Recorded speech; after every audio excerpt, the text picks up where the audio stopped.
أعوذ بالله من الشيطان الرجيم بسم الله الرحمن الرحيم الحمد لله رب العالمين والصلاة والسلام على رسولنا محمد وعلى آله وصحبه أجمعين أما بعد Assalamu alaikum wa rahmatullohi va barakatuh. Hurmatli musulmon ham muslima qardoshlar. Shunday bir hikmatli xalni o'qirga to'g'ri keldi. Balki ko'pingiz aning bilan tanishdir. Zo'r bir g'olim kishi, u endi Britaniya g'olimi. Albatta Britaniya ul kolonial davlat, ular endi zo'r illarni, davlatlarni, xalqlarni koloniyada tutganlar deb aytamiz. Shunda baribir yashovchi xalqini qarasak, anda endi gentlemenlar, ledilar, shulay bit adabli, axloqli kishilar. Ham shu zo'r davlatda adabli, axloqli kishilar orasidan bo'lgan zo'r bir universitetning shu xalq bilan ishlaw bo'ligining g'olimi bora Afrikaga. Albatta Afrikaga borgancha kishi biroz o'ylana. Nindi xalq yonina bora ol. Nindi kishilar anda. Albatta ko'p kishi ayta Afrikadan da qirg'iylar. Ham shundan da shulay ko'z oldina kela.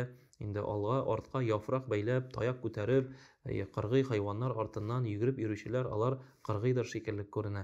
Lekin ikkinchi yoqdan qaraganda, albatta ularda kishi, ham shu kishilarni o'rganirga kerak, ularning ruhiy holatini o'rganirga kerak. Haligi g'olim haligi yilga borganda bildi, chunki anda faqirlik, anda yo'qlik, anda muhtojlik o'zi bilan endi tamli rizqlar oldi. Ham eng birinchi u shu ildagi bog'lar bilan tajriba yasab qarorga o'yladi. Bir turkum bog'larni ko'rgach, ularga taqdim etdi. Aydagiz, yigitlar ham qizlar, siz startga bosasiz, ham men sizga mana bunda finishda hozirlab qo'yam tamli rizqlar. Bir korзин bilan ularga shokolad, konfetlar, tamli rizqlar qo'ydi. Ham haligi bog'lar narsa shadi so'ng. Haligi bog'larga start berilуга albatta kimdir aytir, birsin-birsi ita-turta yugurdilar. Lekin endi Hazrat siylagach da biroz sag'roq qarый boshlay bit. Demak, bunda bir nindir hikmat bor. Balki ular yugurmadilar, shulay bit. Shunday fikrda balki endi o'yga kelar. Shunday g'ajab bir hal bo'ldi. Haligi g'olim buni ko'z oldina da keltirmaydi. Haligi bog'lar birsining birsi qo'lina tutindilar. Ham qo'lina tutinib narsadir qishqirib yugurdilar. Ham bütünüsü birga kelib jetdilar korзин yonina. Ulusi da, kishisi da, kuchlisi da, kuchsizi da bütünüsü birga finishga kelib jetdilar.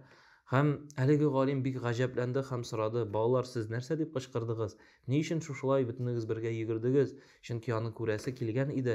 Qirg'iy jamiyatda birsin-birsi itib, turtib, boshlarini bosib, birsin-birsi yig'ib, olg'a irg'iluvchi shunday qirg'iy kishilar ko'rasi kelgan edi, lekin boshqacha kelib chiqdi.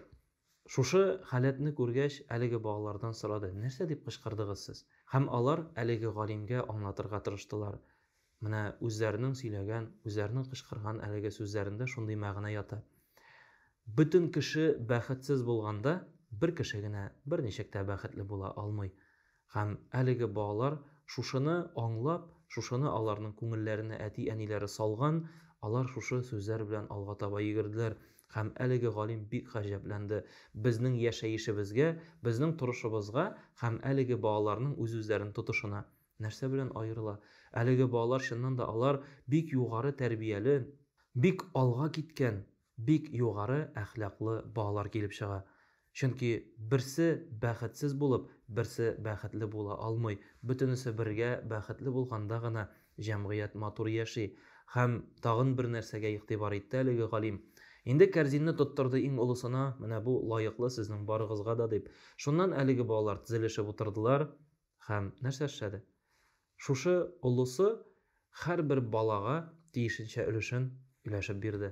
Игътибар итегез. Һәрбер бала үзенә тиешле өлешне алды һәм берсе дә миңа монсы ошамый, миңа тегесе кирәк, миңа монсы кирәк түгел иде дигән сүзне әйтмәде. Шуңа да игътибар итегез. Хәзерге җәмгыятьтә без ничек яшибез? Без улылар, без инде улы кешеләр дип саналабыз һәм әлеге балалар, алар белән чагыштырганда, без карыйбыз үзебезнең балаларыбызга.